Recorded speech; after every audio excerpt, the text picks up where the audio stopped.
Hey guys, Mark here with the Visually Stunning Movie Podcast. Thanks for joining us.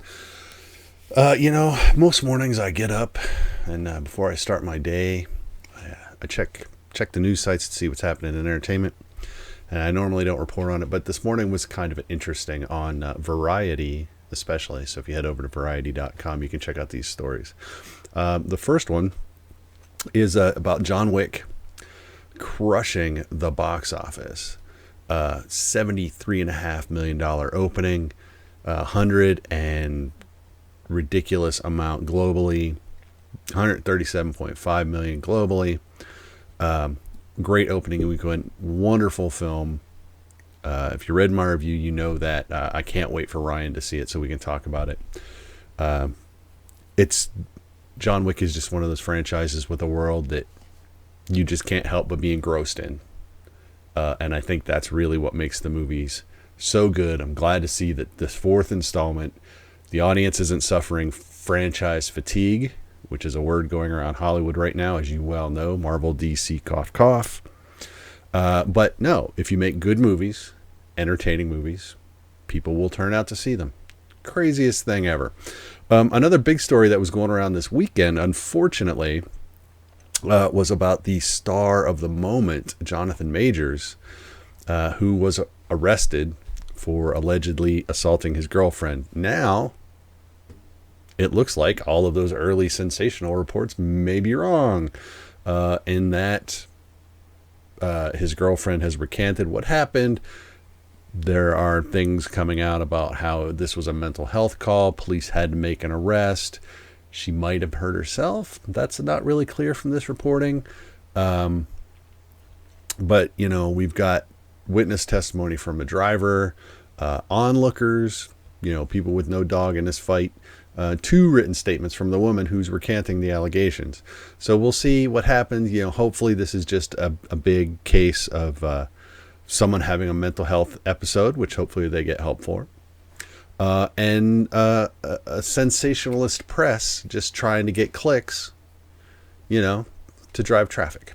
Let's hope that's what this was. Jonathan Majors is a very talented actor. We look forward to seeing what he's doing in the future if all this plays out in his favor.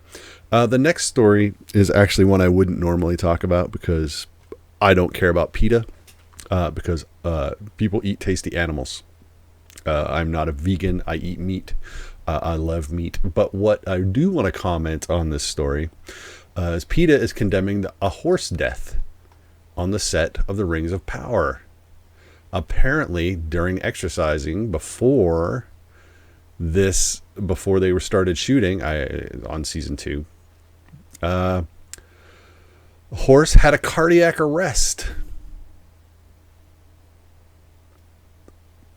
Look, I never want anything to happen to any of the horses or dogs or cats on a movie or TV set. I get yelled at if I take my wife to a movie and something happens to an animal, even if it's obviously fake. So it sucks that this horse died. But the whole point of this is to make a very tasteless joke in that Lord of the Rings, Rings of Power, has claimed another victim in this poor horse. And we'll just leave it at that. But let's end on an up note, shall we? Jeremy Renner news. He's walking again, using an anti-gravity treadmill to take the weight off his legs. He's able to make the walking motion, which means that the nerves work.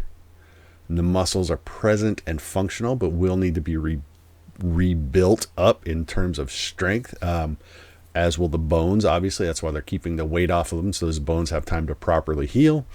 And of course, as we would expect from Jeremy Renner, after this post, he says, now is the time for my body to rest and recover from my will, because he's doing this and he's working himself too hard. And as someone who doesn't like to rehab when he's injured, not to this extent, I completely understand. It's like, no, you want to go, and then your body goes, you're done for today, sir. So shout out to Jeremy Renner for working hard to get his normal life back, whether he acts. I'm sure he'll act again. but it's about getting Jeremy Renner back on his feet, literally and figuratively, and getting back to work, doing what he loves, which is acting. He's got his new show coming out, Renovations, on Disney Plus. Starts in a couple weeks. I'm sure I'll check that out because I'm sure he's going to do renovations that I couldn't possibly afford on my own home. But I'll bet it'll be entertaining, to say the least. So that's it. That was my walk down Variety Lane this morning. We've got lots of movies to talk about. I believe we're seeing Air this week, the Ben Affleck, Matt Damon story of Nike and the Air Jordan. So we'll see if that's any good, because it seems to be getting some pretty good buzz. But again, congratulations to John Wick for setting franchise opening records this week. And we hope everything works out for Jonathan Majors okay. So, but until we see you again, stay tuned, be safe, be good, go see a good movie because there's lots of them, and we'll talk to y'all later. Bye-bye.